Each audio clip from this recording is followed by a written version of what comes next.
Hey guys, Dirtpatcheaven here, and Patera from Appalachia's Homestead and I are doing a collaboration comparing our homesteads to each other. Now, those of you who have been on our channel for a while know that we are a very small homestead and we try to keep things very small. It just works really well for us. And Patera, on the other hand, has a larger homestead. Now, I'm going to give a definition here that a lot of times when you think of a farm, you think of something that is able to be fully self-sufficient, in a lot of cases growing your own feed. And while that is a very good thing to aim for, a lot of times a homestead isn't that, because there's only one adult at home doing the work, and the actual growing of the feed for the animals can be very grueling and very expensive because of the equipment. So for all intents and purposes, we're going to call a homestead a piece of land where you're trying to feed your own family, and yet you're still bringing in some products from the outside that you have to purchase. So Patera has a larger farm. I believe she said she has 10 acres, and she has the larger livestock. She has the cows, and along with having the cows and bigger animals, she also has larger children and a larger garden, and everything she does is on a big and beautiful scale. She has a gorgeous garden, she has a beautiful big red barn and a milk cow, and so we're going to compare the two today because there's no wrong way to homestead. You do what you can in the space and the situation that you have, and sometimes you decide to leave the homestead that you're on because you find that your needs aren't met there, and you move on to something else. And so us showing you this hopefully will allow you to see what the options are, and also what to look for when you're going into a situation where you want to be homesteading.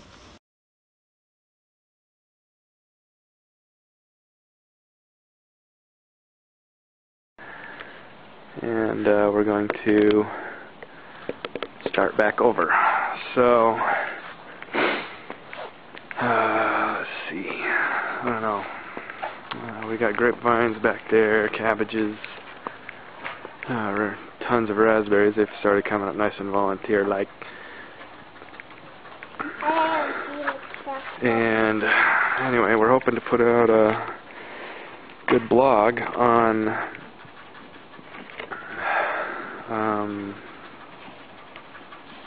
sort of a square foot style gardening, how to grow as much as possible into as small of a space as you can. The rhubarbs come up very nicely. Wow, that's about half as tall.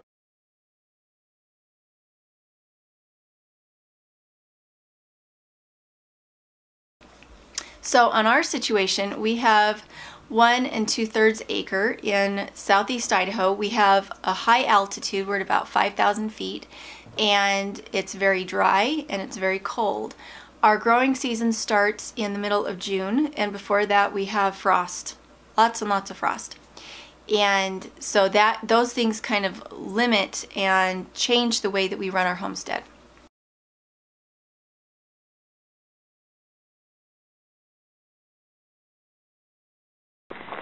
This is our mama cow, Mama Lucy, and this is her baby cow. Hi, Mama. There was plenty of room for her, and it worked really well. The only problem is that she was a little bit wild. She trusted our family, but when strangers came into our home, she kind of freaked out a little bit. She'd been branded 3 times, and so she was used to every time a stranger showed up, she was getting branded. She was bred to is it called a lowline Angus? I believe that's what it's called, lowline Angus, which are very small cows. And she gave birth to a little bull calf, a little half Zebu, half Angus bull calf, and we raised him and then put him in the freezer. And as far as small cows go, it was perfect. She was only a little bit bigger than the goats and the sheep, and it was nice to have beef, and she didn't eat that much. She was easily manageable. We put her out on a picket line just the same as we do our goats, and it worked really well. The reason that we didn't keep her again was because she was stranger shy. Could we get something like a Dexter or a Lowline Angus or one of those mini jerseys? Could we? Yes, we definitely could. However, they're still big enough that if they don't want to get their medicine, me being alone and trying to manhandle them is not really an option. Whereas with the goat, I can do that.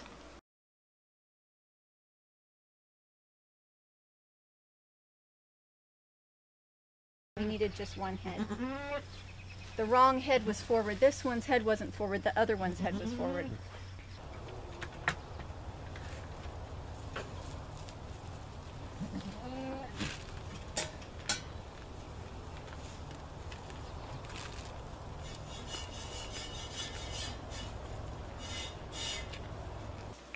So for milk and also for farm income, we have our dairy goats. They are registered. They are Alpines, and they give anywhere from a gallon to about just shy of 2 gallons a day, whether they're first fresheners or they've been milking for a long time. They're exceptional goats, and it took us about 5 years to find them.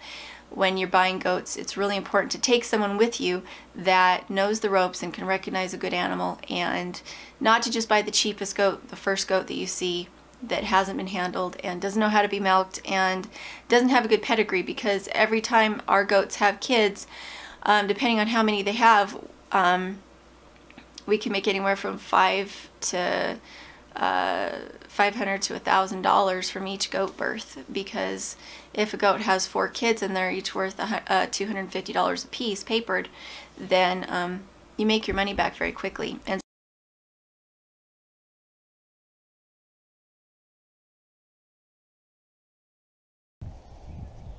We'll go through. And you can see what Mama does. See? She definitely has grafted on the little black one.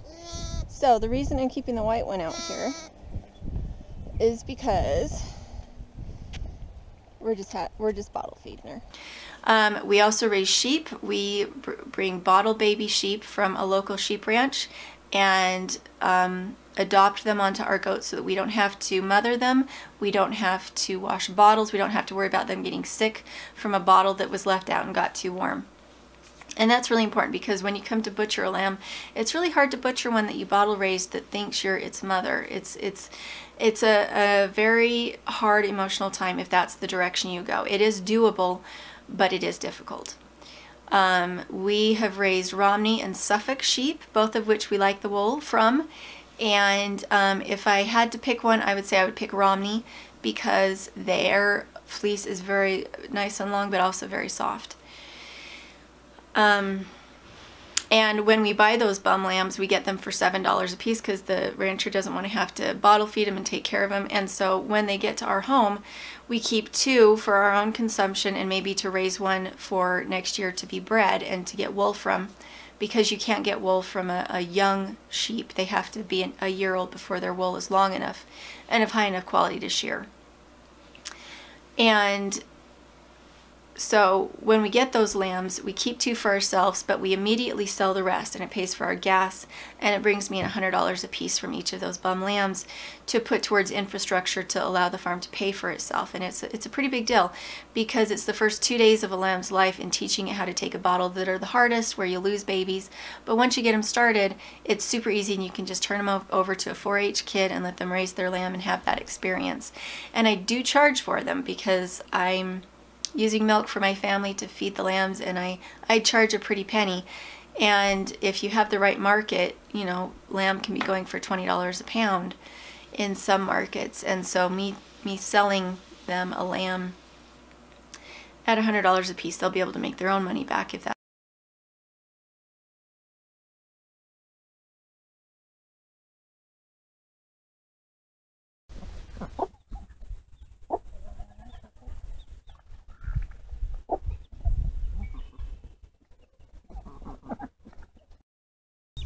Okay, so this is what I have for my feeder chicks, the ones that we're going to butcher. I have some hay cubes in there because they can't get to grass. I have all the scraps from in the house. I have crushed eggshells from the eggshells I do in the mortar and pestle. What else? And then I cracked corn. My animals do not like corn, and so I have to crack it for them if I want them to eat it. I'm out of wheat right now. They prefer wheat. And that's what and then I milk, if I have extra milk, which I do always. Like, I just milked Athena, and she gave me about half a gallon. So I put about a third cup of vinegar, white vinegar, in it to curd the milk, and then I pour the milk in, and it just gives them some extra protein. Raised chickens, and we really loved our chickens, but we started to do a deep mulch, back to Eden type of gardening so that we could limit the amount of water we were needing to put onto our property. And when we did that, what happens is that the chickens dig up all the mulch, they release all the moisture into the air that we were trying to hold on to, and it's detrimental to our system. And so we have changed from chickens to ducks and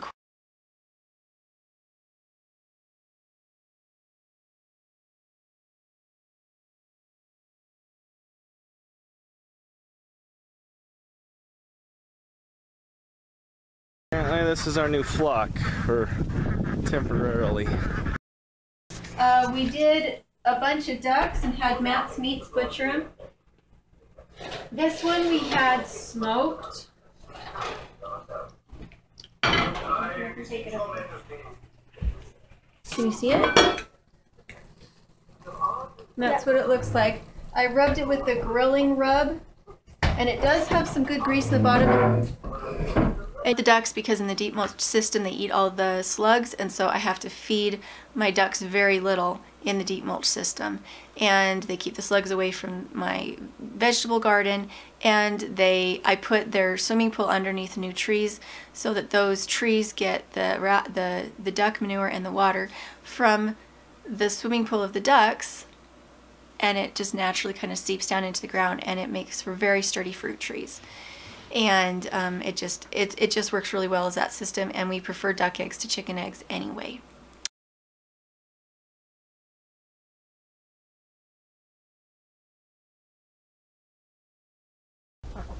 Looks like the new quail made it through the night. That's how I like to feed them, is food and water in the same container. I give them their food and then I fill it up the rest of the way with water. They seem to be just fine. We left the light on them overnight. They are juveniles. They're about half the size of our original quail. And again, I have 2 males and 1 female. We're just going to make sure they warm up really good for the first little bit. Oh, we do have a male. That is the first time that I've seen them breed. Quail stay in the greenhouse and they lay profusely. We hard boil their eggs, and also we've butchered them, and they're very easy to butcher. The downside of having quail is that you have to have an incubator or maybe a broody banty hen. But with the broody banty hen, you kind of have to manage that system rather than her really doing it naturally. So for all intents and purposes, if you want to be eating quail, then you need an incubator. And I really like to have my quail in the greenhouse because it protects them from predators, and it also gives them their own little ecosystem instead of having to be in cages. The downside of having them free range is that it's a little harder to find the eggs because they look like little rocks, and also that if you don't then protect your greenhouse, your cats will jump at your greenhouse and scratch the plastic when your quail blow up into the air if they get startled.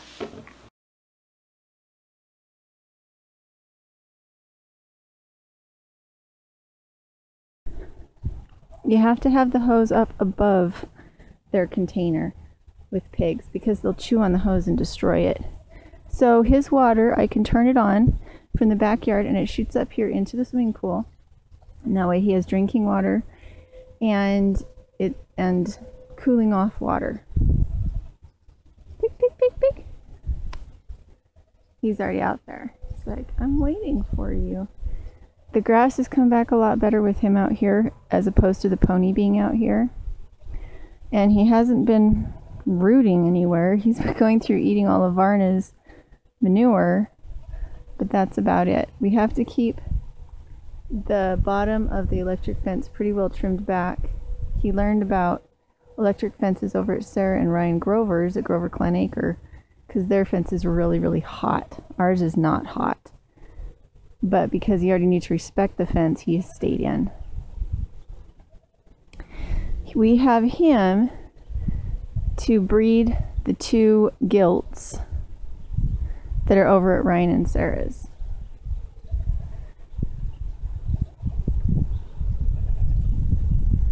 And he doesn't eat very much. He's the Idaho pasture pig. He just doesn't eat very much. I've got the old 50-gallon drum. Hi, Pig. You see, he just doesn't eat very much. But we just like to make sure that he has plenty. Paige likes to come out here and scratch him and play with him. So today is kind of a bitter day. I have Matt's meats coming out to butcher Tink today. We need to put more pork in our freezer, and the summer kitchen's not finished. And even though we have friends that are willing to go in with us on the equipment to be able to do the butchering ourselves, because most of the meat would need to be aged, it wouldn't put immediate food. It would not put immediate food in our freezer. And so that, and all of our friends who are willing to help us with it are tired. We're all kind of tired right now. Some are having babies, some just had babies, some just moved. And right now, the reason I'm tired is because we just took this class and it was kind of exhausting. So of all my farm animals, can you see her? My pigs are actually like at the very top. As far as butchering, my pigs are my hardest animal to butcher because to me it feels like I'm butchering a dog. They're just kind of silly little creatures, and they're easy to take care of, and they don't complain much unless they're hungry. So Matt's meat is coming out this morning, and I'm gonna have him process everything into roasts, ribs, bacon, sausage, and then I'm gonna keep the bones for soup stock. And I will ask for the head, the heart, and the liver fresh. I'm gonna cook the head up for my chickens, and we'll eat the heart and the liver today. So a little sad. I always cry when we butcher our pigs because I really love them. So anyway, there we go.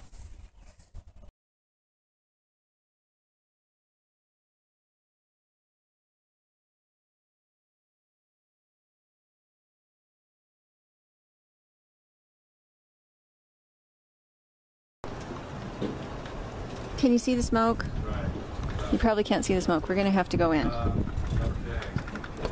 You okay, sir, brass? Honey, hold on. I am. Nice. I work. You got it. No, we're broke right now. Honey, you're gonna have to come in and close the door, or else it just goes all right out the door. Well, I'm just